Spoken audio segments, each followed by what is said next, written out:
What's going on, everybody? It's your boy Numbskull here, and today, in the spirit of Christmas, I'm gonna tell you all my friend's story of his trip he had last year. Now, I was gonna do a 3-part series on my 3-day-long drug binge I had a few years back that stretched from Christmas Eve to the night of the day after Christmas. However, I realized two things. Number one, I don't think I can get all 3 episodes out before the holiday. Second, however, I realize that doesn't matter all too much. I'll still try to get them out while it's December, and preferably at least one of them before Christmas is over, but no promises. I kinda forgot to write the scripts and fucked up my holiday special this year. So, in light of my ignorance and forgetfulness, I hope you all enjoy this holiday tale of a man and his jolly time he had with diviner Sage. This is gonna be a Christmas Salvia trip report, and I do hope you all enjoy. Let's get into this shit. Last Christmas was weird in that quiet, liminal way where everything feels frozen in time. Snow outside, lights on the houses across the street, that soft orange glow coming through the windows. The house smelled like pine needles, dust, and whatever candles my mom had burning that night. It was late, technically Christmas Eve, but close enough to midnight that it felt like Christmas already.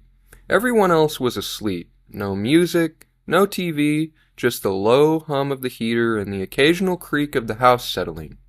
I remember thinking that this was either the perfect night or the absolute worst night to do something like this. I wasn't in a bad mood. That's important. I wasn't sad or anxious or trying to escape or anything. If anything, I felt oddly calm, like the day had already wrapped itself up and there was nothing left to do but exist for a while. I had been sitting in my room with the lights off, just the Christmas tree lights from the living room bleeding faint colors down the hallway. Red, green, blue, slow and steady, like breathing. The last thing I remember clearly before everything shifted was looking at my ceiling fan. It wasn't even on, just sitting there, perfectly still, casting a shadow that looked slightly wrong, like it was one dimension off from where it should have been. The transition wasn't gradual by any means. There wasn't a come-up in the normal sense. It was like someone took reality and folded it in half. Suddenly, I wasn't in my room anymore. But I also was. That's the only way I can describe it. The walls peeled back like pages in a book, except they weren't walls anymore, they were layers. Each layer was a version of the room, stacked behind the other, all slightly different. One had no door. One had no ceiling. One was stretched too wide, like it had been pulled sideways. And then, the room started rotating. Not spinning fast. This was slow and deliberate, like it was being turned by something huge and patient. As it rotated, I felt myself flattening, like my body was being pressed into a shape that made sense for wherever I was being placed. I wasn't scared yet, but I had this overwhelming feeling of, I shouldn't be seeing this. As this was happening, I could feel my thoughts losing their edges. Ideas didn't end anymore. They just bled into the next one. I'd start thinking, this is my room, and before the thought finished, it would turn into, this has always been like this, and then immediately into, this is how it's supposed to be. It felt less like learning something new and more like remembering something I'd forgotten on purpose. That is when the Christmas part really kicked in. The colors from the tree lights weren't just light anymore. They were objects, thick ribbons of red and green that moved with intention, weaving through the space like conveyor belts. Each ribbon carried scenes on it, like images stitched into fabric. I saw flashes of Christmas mornings from my childhood, but not from my point of view, more like the house was remembering itself. The couch remembered being sat on. The floor remembered wrapping paper. The air remembered laughter. The ribbons didn't move randomly, they had routes. Red always went one direction and green went another. Blue was slower and heavier, like it was older than the others. When one passed through me, I felt a brief emotional click, like a switch flipping, nostalgia without context, warmth without a source, loss without sadness. I became convinced with absolute certainty that Christmas wasn't a holiday, but rather a mechanism, like an annual reset button for reality. Decorations weren't decorations, they were markers, letting the universe know it was time to pause, rewind, and reassemble things before continuing. I remember thinking that people only think Christmas is about family and gifts because we're not allowed to know what it's actually doing. At some point, I wasn't me anymore. I was a segment, a slice. Imagine reality is one of those old flip books, and I was just one page being flipped past again and again. Every time the page turned, I felt a soft but unmistakable tug, like being pulled by the collar. Each flip came with a subtle shift in angle, like the entire universe was being checked for alignment. I could sense other pages nearby. Not people, not exactly, but other segments that belonged where I belonged. We didn't communicate, but there was a shared understanding that this flipping was normal, necessary, and happening far more often than humans are aware of. There were entities, but not in the way people usually describe them. There were no faces and no voices. They were more like roles, functions. I knew they were there because things were happening to me with intent, like stagehands behind a curtain adjusting props mid-play. When the room rotated too far, something nudged it back.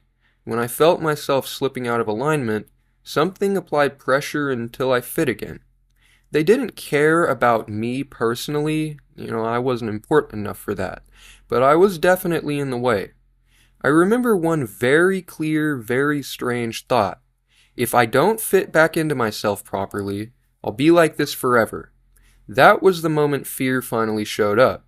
The fear wasn't sharp, it was heavy. It felt like realizing you missed the last step on a staircase and you're already falling. I tried to remember who I was. My name felt fake, like a nickname someone else had given me. My age made absolutely no sense. Time itself didn't exist the way that it's supposed to. I kept looping back to the same instant, like a scratched CD. Each loop felt identical, but I could somehow tell I'd been there thousands of times already, failing to move on. Every loop stripped away a little more confidence that there even was a back. Then the room folded again. This time, everything turned into wood. Not literal wood, but woodness. Grain, texture, warmth. I was part of a massive wooden structure, like a carved toy or a piece of furniture in some impossible workshop. I could feel joints, seams, and places where pieces connected. I wasn't trapped. I was the object, and that felt normal, comfortable even, like I'd finally remembered my real job. I had the distinct impression that I had always been this object, and my human life was just something that happened when no one was looking. Like a daydream the object had once and then forgot. Christmas music started playing, but it wasn't coming from anywhere. It was embedded into the structure of the place, like gravity. Each note physically moved me, shifting my perspective slightly and rotating the entire scene by a few degrees. The melody felt instructional, like it was guiding the assembly process. I couldn't tell if the song ever ended or if it was the same sound repeating itself in disguise. Eventually feels like the wrong word, something loosened. The pressure eased. The layers started stacking back together instead of sliding apart. The wooden feeling faded. The ribbons thinned into normal light again. I found myself back in my room, slumped in my chair, and staring at the same ceiling fan I had been at the start. The fan was still off. For a few minutes I couldn't move. Not because I was paralyzed, but because movement felt unnecessary. Like the concept of doing things hadn't loaded back in yet. When I finally stood up, my legs felt like borrowed equipment. I walked into the hallway. The Christmas tree was still on. Same lights, same colors, but they felt respectful now. Like they knew something that I didn't. I went to bed as the sun was starting to come up. Christmas morning happened like normal. Presents, food, small talk. No one noticed anything different about me, but I felt like I'd seen the backstage area of reality and wasn't supposed to talk about it. Even now, a year later, Christmas feels slightly unreal, like it's thinner than the rest of the year, like if you pushed on it just a little too hard, it might fold again. I think that if it did, though, I'd be just fine with that. And that, ladies and gentlemen, is going to be the end of the story. I'm glad I could get this stuff out to you today, and a thank you to my friend for submitting it. Submissions are what really keep this channel going. Other than our occasional Arrowwood expedition, I'm proud to say that none of the content on my channel, more than likely, can be found anywhere else on the internet. At least that's how I try to keep it. I want to be unique, not just repeat things and stories you all have heard before. All of the submissions combined with all of my personal stories really make for great content in my opinion. Again, I hope you all enjoyed hearing this as much as I did reading it to you. If you did, a like and a subscribe would be very much appreciated. And of course, if you're seeing this on TikTok, a follow.